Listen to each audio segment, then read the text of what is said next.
नमस्कार दोस्तों, स्वागत है आपका हमारे शीर्ष के यूट्यूब मंच पर। दोस्तों, बिहार के भीतर विधानसभा चुनाव होना है और चुनाव से पहले जहां सभी पॉलिटिकल पार्टी अपने अपने कोर वोट बैंक को साधने में जुटे हैं, वहीं पर भारतीय जनता पार्टी ने, यूं कहे बीजेपी ने, कोई ऐतिहासिक ब्लंडर कर दिया है। दरअसल भारतीय जनता पार्टी ने बिना बाधा का अंदाजा लगाए हुए छलांग लगा दी है। जी हां, दरअसल नरेंद्र मोदी के कैबिनेट ने कुछ दिनों पहले अचानक ही जाति जनगणना कराने का एक बेहद स्वागत योग्य फैसला लिया। पूरे देशवासियों की इस बात की प्रतीक्षा थी और होनी भी चाहिए, क्योंकि अब तक तमाम विपक्षी पॉलिटिकल पार्टी इस बात पर सहमत थे कि इस देश में जब तक सबको मुख्य धारा से नहीं जोड़ दिया जाएगा, तब तक यह देश अपने लक्ष्यों की प्राप्ति नहीं कर सकता। विकासशील से विकसित देश बनाने की प्रक्रिया में यह देश आगे नहीं बढ़ पाएगा। लेकिन भारतीय जनता पार्टी इसके विरोध में थी। कुछ दिनों पहले अचानक भारतीय जनता पार्टी ने अपने आप को सरेंडर कर दिया। विपक्ष के नेता राहुल गांधी के डिमांड के सामने, नीतीश कुमार के एजेंडे के सामने और अंततः उत्तर भारत के मंडल पॉलिटिक्स के सामने। देर आए दुरुस्त आए, ऐसा कह सकते हैं। सच में अच्छा फैसला था जाति जनगणना करवाने का। भले ही टाइमिंग तय नहीं की गई कि ये जाति जनगणना होगी तो कब होगी, लेकिन फैसला तो लिया गया। एक कदम तो सरकार आगे बढ़ी। अब इस पूरे फैसले को बिहार के भीतर चुनाव में जो असर दिखाई पड़ रहा है, जिस प्रकार से विचार विमर्श का स्तर बिहार के भीतर बदला है, उस बदले हुए विचार विमर्श के स्तर के बीच कहीं ना कहीं साफ दिखाई दे रहा है कि भारतीय जनता पार्टी के कोर वोटर बिखरते हुए दिखाई दे रहे हैं।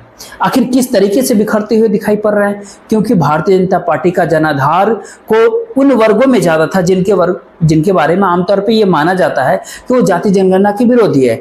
भारतीय जनता पार्टी एक तरफ अल्पसंख्यक वोटों की एकजुटता करने जो विपक्ष के पक्ष में जो दिखती है न, उसके मुकाबले में बीजेपी जो अपने पक्ष में जो एक वोटों की एकजुटता, यानी ये कहे कि एक बेस वोट बना करके जो चलती थी, उस बेस वोट बैंक के एक बहुत बड़े हिस्से को इससे कहीं ना कहीं धक्का लगते हुए प्रतीत हो रहा है। अब ऐसे में भारतीय जनता पार्टी करेगी क्या?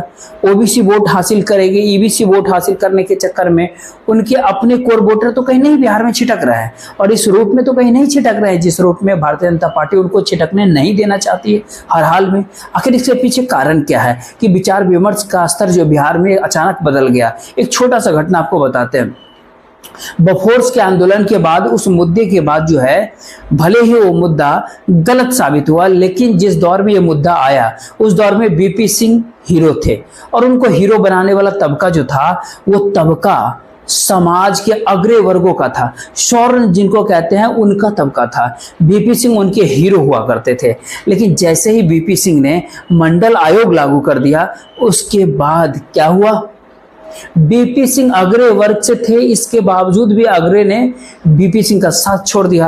अब जब अग्रणी वर्ग का बीपी सिंह के साथ मंडल के वजह से, जाति की राजनीति जिसको कुछ लोग कहते हैं, उसकी वजह से जब बीपी सिंह का साथ छोड़ दिया था अग्रणी वर्ग, तो फिर नरेंद्र मोदी का भला क्या भी साथ है? वो तो अग्रणी वर्ग से है भी नहीं, वो उनके बीच से आते भी नहीं है। जिनके बीच से वो आते हैं उनके बीच में उनकी स्वीकार्यता नहीं है, वहां पर वो स्वीकार्यता प्राप्त करने की कोशिश कर रहे हैं। और जो भारतीय जनता पार्टी बीजेपी अपने लिए माइनॉरिटी वोटों के विरोध में जो वोट बैंक खड़ा करके देखती थी ना, वो वोट बैंक कहीं ना कहीं बिखरा हुआ नजर आ रहा है। इस कदर से बिखरा हुआ नजर आ रहा है कि अब उसको ऐसा लग रहा है कि उस वोट बैंक को किसी पार्टी की गुलामी करने की बजाय जो है, किसी पार्टी के लिए सोशल मीडिया के ऊपर गाली गलौज करने की बजाय, किसी पार्टी की तरफदारी करने की बजाय जो है, कैंडिडेट के साथ जाना चाहिए। जो पार्टी, जो गठबंधन, जो उनके बीच के गठबंधन थे, जो कैंडिडेट थे, उनके साथ जाएंगे। अदरवाइज उन वोटरों को अब बीजेपी और कांग्रेस दोनों के भीतर किसी भी तरह की कोई मतभिन्नता नहीं नजर आती है। क्या जनता दल यूनाइटेड, क्या राष्ट्रीय जनता दल, क्या बीजेपी, क्या कांग्रेस, सभी एक ही नाव के अंदर सवार है। तो बीजेपी जिनको अपना कोर वोट बैंक मान करके चलती थी, वो वोट बैंक भी अब भारतीय जनता पार्टी के उसी नाव पर सवार हो जाने के बाद एक ऐसी स्थिति में आकर खड़ा हो गया है जहां पर साफ साफ दिखाई पड़ता है कि भारतीय जनता पार्टी का चुनावी नैया अब डूब रही है। बिहार के भीतर हिंदू समाज के स्वर्ण वोटरों की अगर बात करें तो फिर जाति जनगणना तो चूंकि हो चुकी है और उसमें उनका आंकड़ा भी आ चुका है, तो वो आंकड़ा 10.6% के आसपास होती है। यानी ये कहे कि बिहार के भीतर बहुसंख्यक जनरल कैटेगरी वोटरों की संख्या जो है उनकी 10.6% के आसपास है, तो वोटर्स भी करीब करीब उतने ही उसी अनुपात के आसपास में होंगे। अब वो 10.6% वोटर जो बीजेपी के साथ बिहार के भीतर हुआ करते थे और कहीं ना कहीं जो करीब करीब 18% या फिर 17.5% अल्पसंख्यक वोटर जो बीजेपी के विरोध में थे उसकी काफी हद तक भरपाई कर देते थे, और जो उसकी भरपाई करते थे वो भरपाई करने वाले तो अब भला वो तबका भी बीजेपी से निराश हो गया है। उसको ऐसा लग रहा है कि अब कोई भी पार्टी उसके लायक नहीं है, लिहाजा उनके कैंडिडेट के साथ ही जाना चाहिए। हालांकि जो प्रगतिशील स्वर्ण है इस बात को ऐसा मानते भी हैं कि जातीय जनगणना होनी चाहिए, देश के बड़े हिस्से को वंचित तबकों के बीच में मान करके देश की तरक्की नहीं कराई जा सकती। हालांकि कई बड़े बदलाव आज़ादी के दौर से देखे गए। सबसे पहले 1950 के भीतर जब संविधान लागू हुआ तो SC ST रिजर्वेशन आया, उनकी गिनती 51 के जनगणना में उनकी गिनती शुरू हुई। और सबसे बड़ा बदलाव BP सिंह ने सामाजिक स्तर पर लाया जब 7 अगस्त 1990 को मंडल अगस्त सिफारिश को मंजूरी दी गई थी। उसी कड़ी में किसी दूसरे बदलाव के अगला चरण जो था उसमें जो है कहीं ना कहीं अर्जुन सिंह के मानव संसाधन मंत्री रहते हुए UP सरकार के दौर में हुआ था। और ये दो बदलाव जो था ये दो सामाजिक परिवर्तन के युगांत कदम कह सकते हैं, चाहे बाबा साहब अम्बेडकर के प्रेरणा से संविधान में SC ST के लिए किया गया हो, चाहे BP सिंह के प्रेरणा से मंडल आयोग के तहत OBC के लिए किया गया हो। इसका अगला चरण निश्चित ही तौर पर जो विपक्ष के नेता राहुल गांधी लगातार डिमांड कर रहे थे, क्रेडिट भी उन्हें ही जाता है कि नरेंद्र मोदी सरकार को झुका दिया। लेकिन नरेंद्र मोदी सरकार ने जो फैसला लिया है उससे भारतीय जनता पार्टी जो पहले ही 80-20 की राजनीति सपना पाले रहती है, अब 80-20 के भीतर भी जिस तबके को वह अपना कोर वोट मान करके चला करते थे उनके बीच में अजीब सी स्थिति पैदा हो गई है। भला बिहार में आप जिस भी चौक चौराहे के ऊपर चले जाएं, बिहार के भीतर आप ये समझिए और जाकर के कहीं भी नुक्कड़ चौराहे चाय की दुकान पे होटलों में बैठ करके देखे, वहाँ जो तरह तरह की बातें होती है वो बातें जो निकल करके आती है उससे आपको साफ जाहिर होते हुए दिखेगा कि बिहार के स्वर्ण कहीं ना कहीं अब अपने बिरादरी का कैंडिडेट, चाहे दोनों गठन NDA या फिर जाकर के इंडिया अलायंस, दोनों में से किसी में से वो पार्टी से अगर वो चुनाव लड़ते हैं तो उनके साथ हो जाएंगे। अब RSS के एजेंडे से उनको कोई मतलब नहीं, उनको साफ दिखाई पड़ रहा है कि सब के सब पॉलिटिकल पार्टी अपने एक ही नाव में जाकर के बैठ चुका है। तो कहीं ना कहीं अब एक अलग तरह के खेल बिहार की राजनीतिक में आपको हाल ही में देखने को मिलेगा।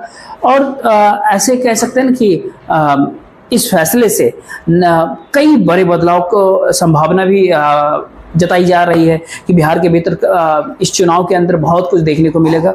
अलग अलग कैंडिडेट के अलग अलग तरीके से उनके विधानसभा क्षेत्र में जो खेल होगा, और ये कहीं ना कहीं भारतीय जनता पार्टी पूरे खेल की जब उनको इस तरह के कदम अगर उठाते हैं चुनावी साल के भीतर, तो कहीं ऐसा ना हो कि गंगा जल फिल्म के दरोगा थे ना मंगनी राम, एकदम ब्लंडर हो गया, भारी मिस्टेक हो गया, वो चुनाव के बाद बिहार के भीतर कहीं बीजेपी इस तरह की बातें कहते हुए नजर न कहीं आ जाए। क्योंकि जिनको अपने पाले में लाना था, जिनके वोटों पे बीजेपी अपना दावा पेश करने जा रही थी, वहां तो सबके जातीय नेता हैं, यादवों के नेता हैं, लालू यादव के परिवार, कुर्मी समाज के नेता नीतीश कुमार खुद ही हैं। इसके अलावा कुशवाहा के कई नेता हैं, जिला स्तर पर नेता हैं। तेली समाज के नेता खुद प्रधानमंत्री नरेंद्र मोदी ही हैं। वो जातिगत जनगणना नहीं भी होती तो भी वो समुदाय उनके साथ ही है। मल्लाह समाज के नेता सनत मल्लाह मुकेश सैनी हैं। अब तो गुप्ता जी वो भी आ चुके हैं। तो कहीं ना हर समाज के नेता खड़े होते जा रहे हैं। तो क्या वो वोट बीजेपी के पाले में जाएगा? स्वाभाविक है, उनके नेता जिस गठबंधन के साथ होगा उसके साथ वो चला जाएगा। लेकिन जो पहले से थे वो अब उनके लॉयल नहीं रहे, वो अब उनके प्रतिनिधियों के चुनने, उनकी संख्या बढ़ाने की जो है रणनीति के साथ वोट करने जा रहे हैं। स्ट्रेटेजिकली पोल करने जा रहे हैं, ये कहीं ना कहीं बिहार के विधानसभा चुनाव में इस बार 2025 में साफ दिखाई पड़ेगा। देखते रहिए, कहीं बाधा का अंदाजा लगाए हुए बीजेपी छलांग तो नहीं लगा दी। नरेंद्र मोदी सरकार छलांग अगर लगाई है तो इतना जरूर हम आपको कहेंगे कि एक बेहद स्वागत योग्य कदम वंचित तबकों को मुख्य धारा की राजनीति में, मुख्य धारा में, समाज के अलग अलग वर्गों में सोशल गैप को कम करने की दिशा में उठाया गया ये युगांतकारी कदम हो सकता है। देर आए दुरुस्त आए, भारतीय जनता पार्टी ने, बीजेपी कदम ने ये उठाया है। और स्वाभाविक सी बात है, जो भी व्यक्ति भारत के भीतर सामाजिक न्याय की बात करता है, भले ही इतिहास के भीतर उसके अगर पूछा जाए कि तत्कालिक तौर पे उसको कह सकते हैं कि विष पीना ही पड़ता है, राजनीतिक विष पीना ही पड़ता है। कर्पूरी ठाकुर को क्या कुछ नहीं कहा गया था, क्या कुछ नहीं कहा गया था। विश्वनाथ प्रताप सिंह को क्या कुछ नहीं कहा गया था। स्वाभाविक सी बात है कि जब विपक्ष के नेता राहुल गांधी को भी कहा जाएगा और नरेंद्र मोदी को भी कहा जाएगा, ये अपनी अपनी जगह है। लेकिन खैर, फैसला स्वागत योग्य है और इस फैसले की बड़ी राजनीतिक कीमत जो है, शायद वीपी सिंह से भी बड़ी कीमत भारतीय जनता पार्टी को कहीं ना कहीं चुकाने के लिए वो तैयार होगी। आगे आगे देखते रहिए, चुनावी साल में बिहार के भीतर क्या कुछ होता है। तमाम तरह के स्थानीय समीकरण बनते हैं, बिगड़ते हैं। फिलहाल जो बिहार में परिस्थितियां हैं उसके भीतर भारतीय जनता पार्टी का कोर वोटर, अब उसका विश्वास, संघ परिवार की राजनीति, भारतीय जनता पार्टी के चुनावी हिंदुत्व, ये सबसे कहीं ना कहीं उठा हुआ नजर आ रहा है। फिलहाल इस वीडियो में इतना ही। वीडियो को शेयर जरूर कीजिएगा। जय हिंद, जय भारत।